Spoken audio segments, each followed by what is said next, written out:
All right, everybody, we got mobsters, we got gangsters, we got strippers, we got cops, we got ninjas, and we got a professional fighter. What more could you want? Let's do this.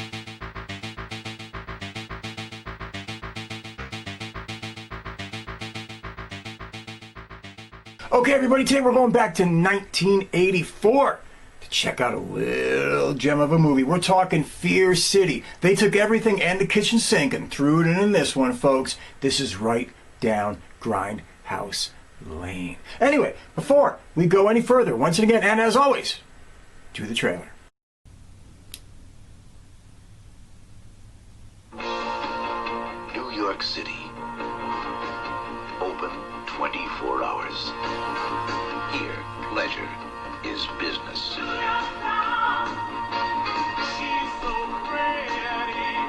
The night belongs to the girls. But the girls belong to Matt Rossi. The Bijou, reboot Bijou. You want to work the Metropole Saturday Sunday night? Honey. Honey works at Mike's 9 to 1, Friday and Sunday. Leila. Ruby. Loretta. Is she really worth it? Yeah, she's really worth it. Everyone is watching them. Someone is waiting for them.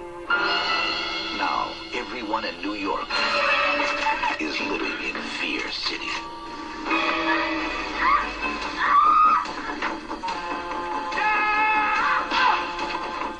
Getting your rocks off and homicide out. You want to tell me about the little girl who got hurt last night? The one that works for you.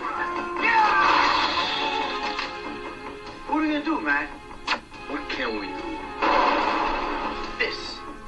I'd say somebody's got it out for you. You want to talk about it? I want to know if you're involved in it. I'm not your enemy, Matt. Somebody out there is.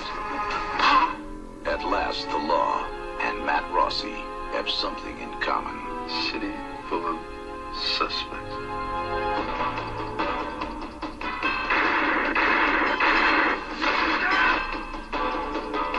Tonight, no one sleeps in Fear City.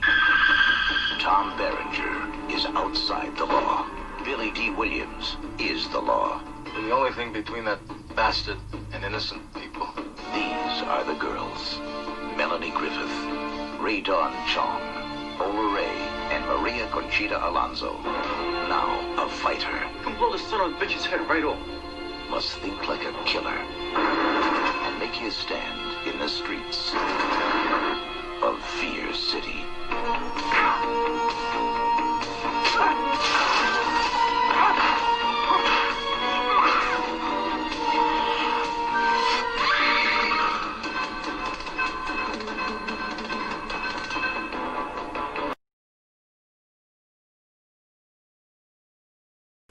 Okay, everybody, this little gem was directed by Abel Ferrara. Did some movies you're probably going to remember. He did Bad Lieutenant. He did King of New York. He did New Rose Hotel. He did Miss 45. He did The Body Snatchers. And he did The Driller Killer. So, you know, if you're watching this channel, you've probably seen at least a couple of those motion pictures. So this should be right down more of your alley.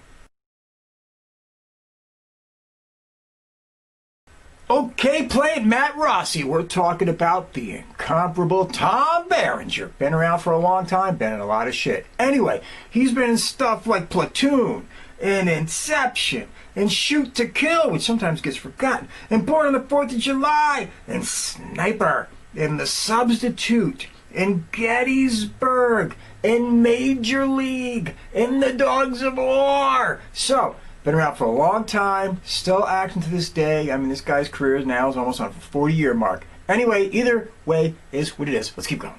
Playing Detective Wheeler, Mr. Billy D. Lando Calrissian and Colt 45, selling motherfucking Williams. That's right.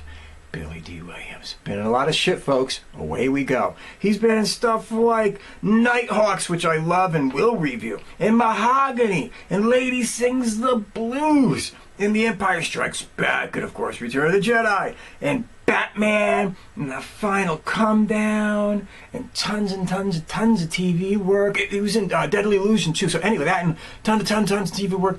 Been around for a long time. Smooth, suave, hitting it up with the ladies. Billy D. Williams. Playing Nicky was Jack Scalia. Now he's been around on a lot of stuff, man. Mostly prominently TV work. I mean, we're talking about he was in stuff like The Devlin Connection, and Hollywood Beat, and Remington Steele, and Point Man, and All My Children. And of course, people will say, oh, the one he's most remembered for was being on Dallas, which is probably true. It is what it is. Anyway, let's keep going. Playing Loretta. Long before she disfigured herself with needless plastic surgeries, folks, she was cute as a little piece of pie. We're talking about Melanie Griffith. You remember? Little hottie back in the day, and then she did shit to herself. Whatever. Anyway, let's get going. She was in stuff like Night Moves, and Cherry 2000, and Working Girl, and Body Double, if anybody remembers that, my God, and Milk Money, and Nobody's Fool, and Pacific Heights, and The Bonfire of the Vanities, and a movie that I will cover because I absolutely love this motion picture, and that is a movie called Something Wild with Jeff Daniels and fucking Ray Liotta. That movie is the shit, and we will get there at some point or another. Playing Mike was Michael Gazzo. I love it when people get their own names in a row. Anyway, massive TV credits. Massive TV credits. Anyway, he was in stuff like Cagney and Lacey, and The Fall Guy, and Kojak, and Magnum P.I., and Fantasy Island, and Taxi, and Vegas. And he was in two movies that one you'll probably know, and the other you should know. One, he was in The Godfather. Whatever. And number two, he was in a little gem back in the day called The Fish That Saved Pittsburgh. Basketball movie, comedy movie, all but fucking forgotten about in the annals of time, but a great motion picture. We'll get there. Okay, playing Leila. Ray Dawn Chong. Remember? She seemed to be everywhere back at this point in time. No shit. I mean, she popped up in a lot of stuff.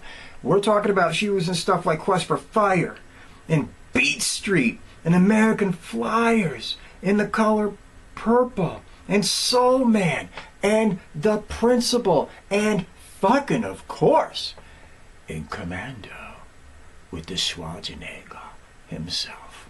How can you not love that, folks? And before I go, I should just state out, this motion picture is loaded with faces you're going to recognize. Loaded with faces. A lot of these people were early in their career. Some maybe not so early in their careers, but it's loaded with faces. Everybody from like María, Conchita, Alonso is floating around in this. Ola Ray, you know, the hot girl from the Thriller video with Michael Jackson. She's in this. There's a ton of fucking people in this thing. This motion picture is loaded with faces. Okay, everybody, we are to the point where we get to the story. And as you know, as always, I have said before, we are going to get through this in 90 seconds or less, so we can keep it fast, keep it entertaining, and get to the summation, which is where we have the most fun. Anyway, you got Matt, you got Nicky. They're best friends. Matt used to be a professional fighter until he killed somebody in the ring. Never settled well with him, and it still haunts him to this day. Anyway, they run the Starlight Talent Agency. What does basically the Starlight Talent Agency do? They just book strippers to clubs all over New York City. It is what it is. Matt has this thing for a stripper that he used to date, and he really still loves, and she still loves him. Her name's Loretta, Melanie Griffith. So he pines away from her, or he pines away for her, I should say, and they still care about each other, but she's hooking up now with Ray Dawn Chong, and they got a whole thing going. But all that is just the groundwork. Where this motion picture kicks into play is that there's a psychopathic serial killer running around New York City who gets his rocks off by mutilating and killing strippers. That's basically what this guy's problem is. He's sitting in a loft all by himself all day just practicing the martial arts and writing his little crazy man manifesto, and he's running around causing trouble. Well, the cops have to get involved now because, they don't like this shit either. They think the mob's involved. So they're chasing after Matt, they're chasing after Nicky, and the cop just happens to be Billy fucking D. Williams. And he really hates everybody That isn't him, really, I guess. I don't know what the hell's going on with him. He's really just pissed. Anyway, you got Billy D. Williams as the cop. You got a bunch of mobsters running around. You got a psychopath killing all the strippers. How are they going to handle it? They're going to take it into their own hands. Everybody's looking for the bad guy, and everybody's arguing with themselves while they do it. That's the gist of the story. What's going to happen? Can Matt and Nicky save the girls? Is this guy going to keep killing more strippers? Are the cops going to catch him before anything happens? Is the mob, who's getting really upset about this shit, going to step in? What the fuck is going to take place? I'm not going to tell you, because that would ruin the motion picture. But let's get going to the summation anyway. Okay, everybody. Is Fear City a great motion picture? No. Is it a good motion picture? Well, it's good enough to be considered perfect for one of those 1980s New York City grindhouse sleaze flicks.